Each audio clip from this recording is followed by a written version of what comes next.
We've all been there, right? That late night snack run, grabbing a quick coffee on the way to work. The corner convenience store is just a part of life.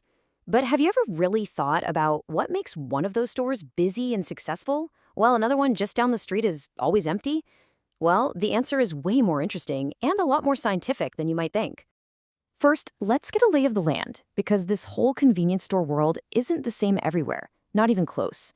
You look at the United States, and you see sales are actually dropping, and they're expecting fewer stores in the near future. But then you look halfway across the globe, to the Philippines, and it's a completely different story. It's all about growth. So that sets up a pretty fascinating puzzle, doesn't it? In a world with online shopping and cutthroat competition, how do some stores manage to totally crush it? And that really gets us to the big question. What is the secret sauce?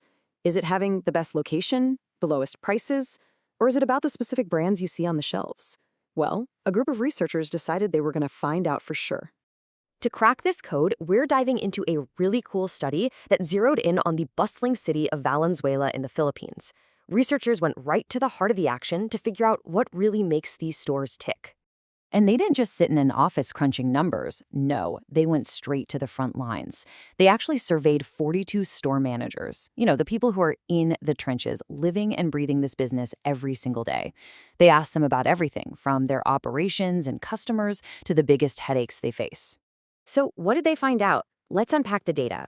The study really focused on three main things: the products on the shelf, the people walking in the door, and the competition right around the corner. First up, the researchers asked managers, hey, what do you think is the most important thing? And look at this. Product offerings, basically the stuff they sell, came out as number one.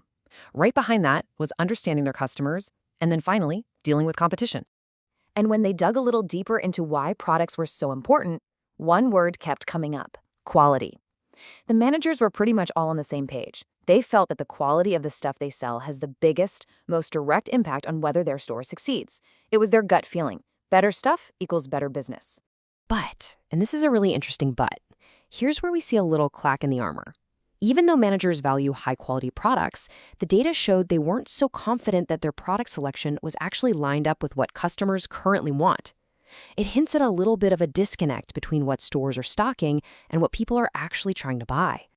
Okay, so a manager's gut feeling is one thing, but what about the cold, hard cash? What does the financial data actually show? Does what's on the shelf really make the biggest difference to the bottom line? Let's find out. All right, this is the moment of truth. This is where we see if those gut feelings hold up against the numbers. This table shows how closely each of those factors is linked to a store's actual revenue. And well, that top line pretty much tells the whole story. 0.724. Now, if you're not a big stats person, don't worry. All you need to know is that in the world of data, that number is a really big deal. It shows a strong positive correlation. It means, plain and simple, that when the quality and relevance of the products go up, revenue goes right up along with it. The manager's intuition? It was absolutely spot on. So the takeaway here is just crystal clear. The data confirms it, no question. More than knowing your customer's age, more than having fewer competitors, the single most powerful factor for success is having the right stuff on your shelves, period. Okay, so it sounds simple, right? Just stock the right products. But of course, knowing what to do and actually being able to do it are two totally different things. The study also looked at the human side of the story, the view from behind the counter.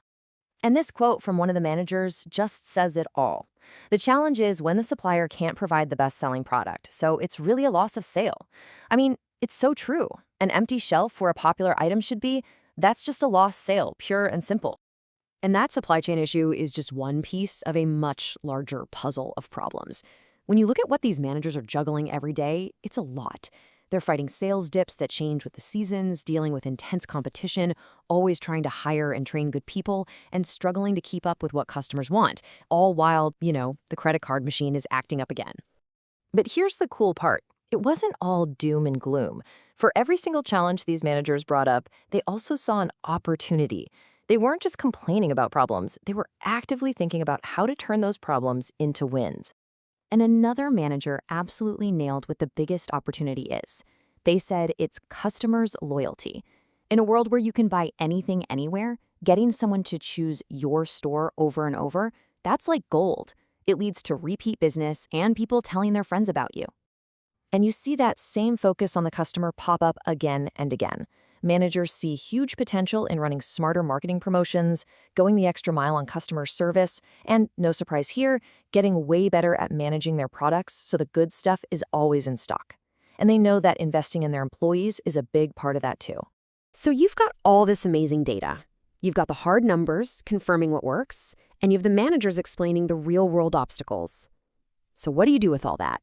Well, the researchers built something incredibly practical, a blueprint for success they call the Bridge Framework.